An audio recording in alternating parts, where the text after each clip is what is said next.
બનાસકાંઠાના સરહદી વિસ્તારોમાં ભારે વરસાદને કારણે સર્જાયેલી પરિસ્થિતિમાં રાજ્ય સરકારે મોટા પાયે રાહત કાર્યો શરૂ કર્યા છે। પાલનપુર ખાતેથી મંત્રી જગદીશ વિશ્વકર્માએ 18,000 રાશન કીટનું પ્રસ્થાન કરાવ્યું છે। દરેક કીટમાં 15 કિલોનો રાશન સામગ્રીનો સમાવેશ થાય છે। આ કીટમાં 5 કિલો ઘઉં, 3 કિલો બાજરી, 2 કિલો ચોખા, દાળ, તેલ સહિતની જીવન જરૂરિયાત વસ્તુઓ છે। સુઈગામ, ભાભર, વાવ અને થરા તાલુકામાં કુલ 296 ગામો અસરગ્રસ્ત થયા છે। એનડીઆરએફ અને સ્થાનિક વહીવટીતંત્રે 228 લોકોનું રેસ્ક્યુ કર્યું છે। સલામત સ્થળે 6,867 લોકોનું સ્થળાંતર કરવામાં આવ્યું છે। અસરગ્રસ્ત વિસ્તારોમાં 2 લાખથી વધુ ફૂડ પેકેટનું વિતરણ કરાયું છે। દાતા તાલુકાના આરોગ્ય વિભાગમાં ફરજ બજાવતી આશા ફેસિલેટર બહેનોએ મામલતદાર કચેરી ખાતે મહત્વની રજૂઆત કરી છે। બહેનોએ ફિક્સ પગાર, ઓનલાઈન કામગીરી અને ઇન્સેન્ટિવને લગતા પ્રશ્નો અંગે આવેદનપત્ર સુપરત કર્યું છે। સરકારે તાજેતરમાં સંસદમાં આશા વર્કરના ઇન્સેન્ટિવમાં 1,500નો વધારો કરીને 3,500 કર્યો છે। જો કે આ અંગે જીઆર હજુ બાકી છે। આશા ફેસિલેટર બહેનોએ માંગ કરી છે કે તેમને પણ લઘુત્તમ વેતન જેટલો વધારો મળવો જોઈએ।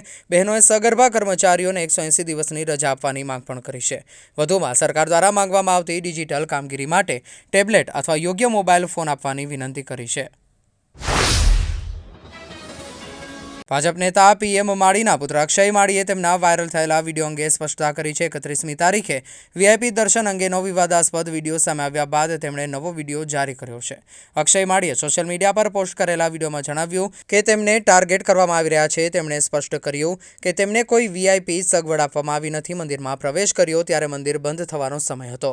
તેમણે ઝાડી મારફતે દર્શન કરીને બહાર નીકળી ગયા હતા। પીએમ માળી ફાઉન્ડેશન દ્વારા ધોરી મુકામે આયોજિત કેમ્પ માટે ધજા લેવા તેઓ મંદિરે ગયા હતા। સંજોગોવશ મંદિર બંધ થવાના સમયે પહોંચ્યા હોવાથી ઝાડી મારફતે દર્શન કર્યા હતા। તેમણે સ્પષ્ટ કર્યું કે કોઈના કહેવાથી કે વીઆઈપી ટ્રીટમેન્ટ તરીકે મંદિરમાં દર્શન કરવા નથી ગયા। તેમણે લોકોને વિનંતી કરી છે કે આ વિડીયોનું ખોટું અર્થઘટન ન કરવામાં આવે।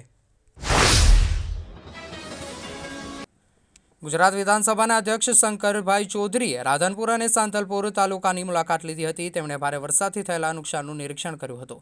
સાંતલપુરના નલિયા ગામમાં 5 અને રણમલપુરામાં એક વ્યક્તિનું નદીમાં ડૂબી જવાથી મોત થયું હતું। વિધાનસભા અધ્યક્ષે મૃતકોના પરિવારજનોની મુલાકાત લીધી હતી।